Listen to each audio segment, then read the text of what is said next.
সন্ধ্যের স্ন্যাক্সে কিন্তু এইরকম গরম গরম একেবারে মুচমুচে যদি এই টিফিনগুলো থাকে তাহলে কিন্তু আর কোনো কিছুর প্রয়োজন হয় না।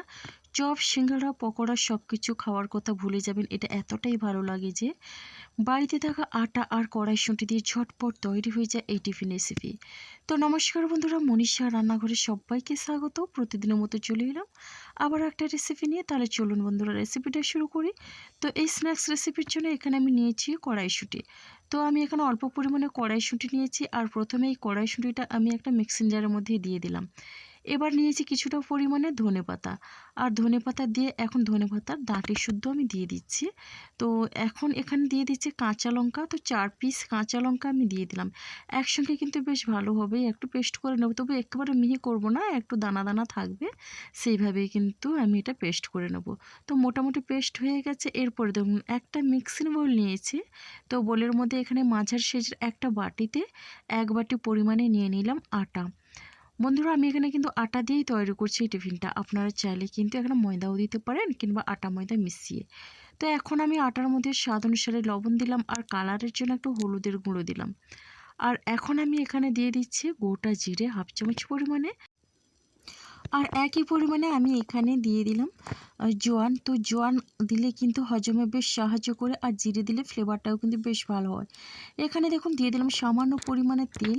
আর এখন আমি এই রকম শুকনো অবস্থায় বেশ ভালোভাবেই কিন্তু মিশিয়ে নেব।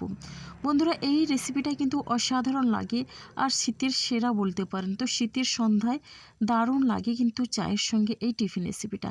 বন্ধুরা আমি যে কড়াইশুঁটিটা পেস্ট করে রেখেছিলাম, এবার কড়াইশুঁটি, ধনেপাতা, কাঁচা লঙ্কার পেস্টটা দিয়ে দিলাম। আর দেখেই বুঝতে পারছেন একেবারে মিহি করে নিয়ে একটু দানা দানা রেখেই কিন্তু আমি এটা পেস্ট করে নিয়েছি। তাহলে কিন্তু বেশ ভালো লাগবে খেতে। এখন কিন্তু আমি এই আটার সঙ্গে বেশ ভালোভাবে মিশিয়ে নিচ্ছি, আর হাত দিয়ে একটু কিন্তু বেশ সময় নিয়ে মিশিয়ে নিতে হবে। তো দেখুন এইভাবে মেশাতে মেশাতে কিন্তু ডো ফর্মে চলে আসছে। তবে এখানে কিন্তু একটু জলের প্রয়োজন, তাই এখানে অল্প অল্প জল দিয়ে আমি মিশিয়ে নেব, আর এটা একটু ডো সুন্দরভাবে তৈরি করে নেব। তো মিক্সিং জারটা দিয়ে অল্প অল্প করে জল দিয়ে আমি ডোটা রেডি করে নিচ্ছি। আর এখানে কিন্তু আমি মাঝার সাইজের বাটিতে 1 বাটি পরিমাণে আটা নিয়েছি। তো আমার ফ্যামিলি মেম্বার অনুযায়ী আপনারা যতটা পরিমাণে বানাবেন সেই বুঝে আটা আর কড়াইশুঁটি নিয়ে নেবেন। তো এখানে কিন্তু মোটামুটি ডোটা আমার রেডি হয়ে গেল। আর এখন আমি ডোটা একটু সাইড করে রেখে দিচ্ছি আর মিনিমাম 5 মিনিটের জন্যে।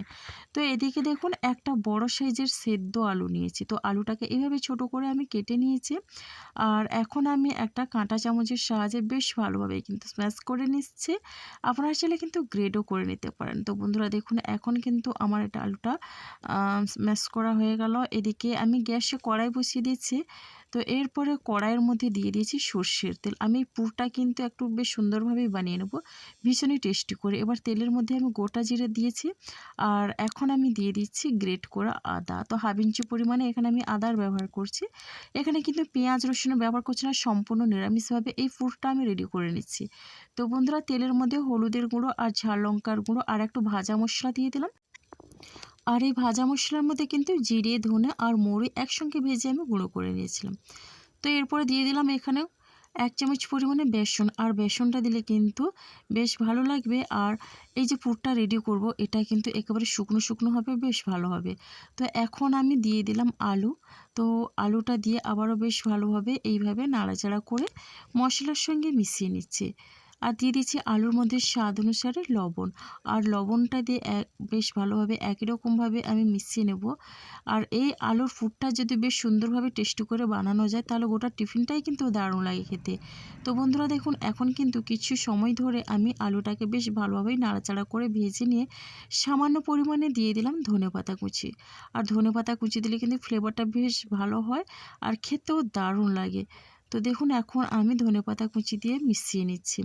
তো এরপরে এটা দেখুন কিছুক্ষণ মিশিয়ে নেওয়ার পরে আর এখানে আরও কিছু মশলা আমি অ্যাড করে দেব, যেগুলো কিন্তু খুব সুন্দর লাগবে আর এই আলুর পুরটার স্বাদটা একেবারে বাড়িয়ে দেবে। তো তার জন্য এখানে আমি দিয়ে দিচ্ছি দেখুন সামান্য পরিমাণে আমচুর পাউডার। একটু টেস্টি লাগে আমচুর পাউডারটা দিলে, চটপটা লাগবে।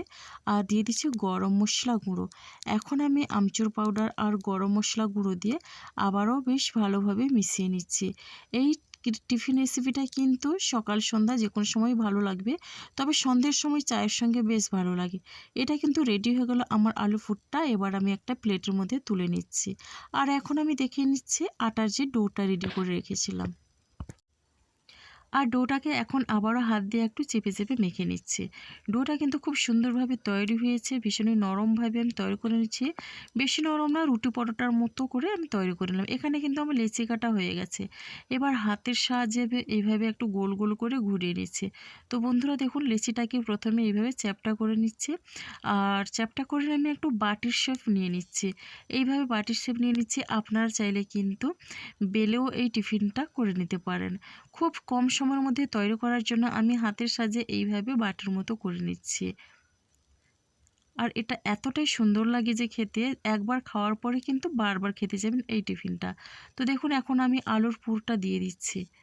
এবার আলুর পুরটা দিয়ে আমি এইভাবে করে কিন্তু এর মুখটা বন্ধ করে দেবো, তাহলে কিন্তু কোনো রকমে আলুর পুরটা বেরিয়ে আসবে না। এই টিফিনগুলো যখন পুরোপুরি তেলের মধ্যে আমি ভেজে নেব, তখন কিন্তু কোনো রকমে বেরিয়ে আসার চান্স থাকবে না। তো দেখুন বন্ধুরা, হাত দিয়ে আবার এইভাবে গোল করে নিলাম। আর এখন আমি হাতের তালু দিয়ে এরকম চ্যাপটা করে নিচ্ছি। শেপটা কিন্তু আপনারা আপনাদের পছন্দের মতো যে কোনো শেপে এইগুলো বানিয়ে নিতে পারেন। তো একটা বানিয়ে আমি দেখিয়ে দিলাম, আবারও একটা বানিয়ে দেখিয়ে দিচ্ছি আপনাদের বোঝানোর সুবিধার্থে। খুবই সহজ পদ্ধতিতে বানানো যায়, অল্প সময়ের মধ্যে কিন্তু টিফিনগুলো রেডি হয়ে যায়। তো দেখুন বন্ধুরা, একই রকমভাবে আবারও একটা তৈরি করে দেখিয়ে দিলাম। তো এখানে কিন্তু এইভাবে করে আমি এখানে সবগুলো টিফিনে রেডি করে নেব। আর রেসিপি ভালো লাগলে লাইক, শেয়ার, কমেন্ট এবং সাবস্ক্রাইব করে আমার পাশে থাকবেন। নতুন বন্ধুরা এখনও যারা চ্যানেলটিকে সাবস্ক্রাইব করেনি, প্লিজ সাবস্ক্রাইব করে পাশে থাকা বেল আইকনটি প্রেস করে নোটিফিকেশান অল করে দেবেন সবার আগে, তাহলে আপনারা আমার নোটিফিকেশান পেয়ে যাবেন। দেখুন বন্ধুরা, এখানে কিন্তু আমি সবগুলো টিফিন রেডি করে নিলাম। এবার আমি ভেজে নেব। আগের থেকে আমি প্যানের মধ্যে তেল গরম করতে দিয়েছিলাম, এবার তেলের মধ্যে একটা করে আমি দিয়ে দিচ্ছি।